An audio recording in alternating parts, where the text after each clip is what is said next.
Hello বন্ধুরা, আমি কিরণ আজকে তোমাদের সাথে শেয়ার করতে চলে এসেছি ইন্ডিয়া গেটের ভিডিও নিয়ে।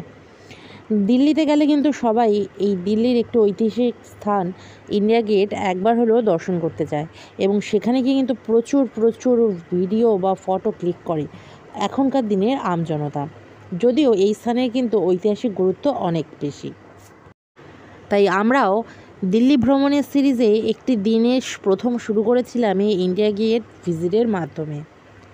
সকালে গেলে কিন্তু এখানে বিভিন্ন আলোকসজ্জা দেখতে পাবে না, তবে হ্যাঁ, সন্ধ্যের পরে কিন্তু এই ইন্ডিয়া গেটে লাইটিংটা চোখে পড়ার মতো।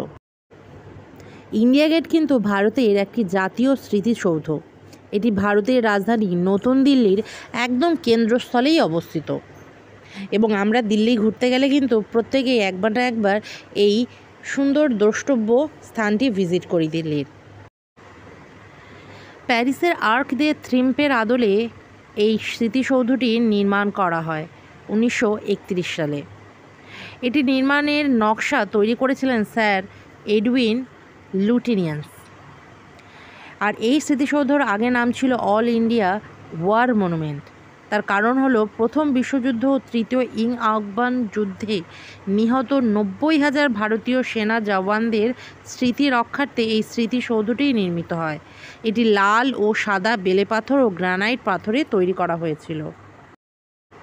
জায়গাটা যত ভীষণ সুন্দর, তাই আমরাও কিন্তু বেশ কিছু ছবি তুলেছিলাম। খুব সুন্দর জায়গা। আর এখানে রয়েছে নেতাজি সুভাষচন্দ্রের একটি স্ট্যাচু। স্বাধীনতার পর ইন্ডিয়া গেটে ভারতীয় সেনাবাহিনীর অনামা সৈনিকদের সমাধি হিসেবে পরিচিত অমর জওয়ান জ্যোতি স্থাপিত হয়েছে। আর এইখানেই কিন্তু এইরকম সুন্দর আন্ডারপাসের পথটা আমার ভীষণ ভালো লেগেছে। আর এখানে থেকে নিচে কিন্তু সুলভ শৌচালয়ও রয়েছে। তো আজকের ভিডিওটা এখানেই শেষ করছি। আশা করি ভিডিওটি ভালো লেগেছে।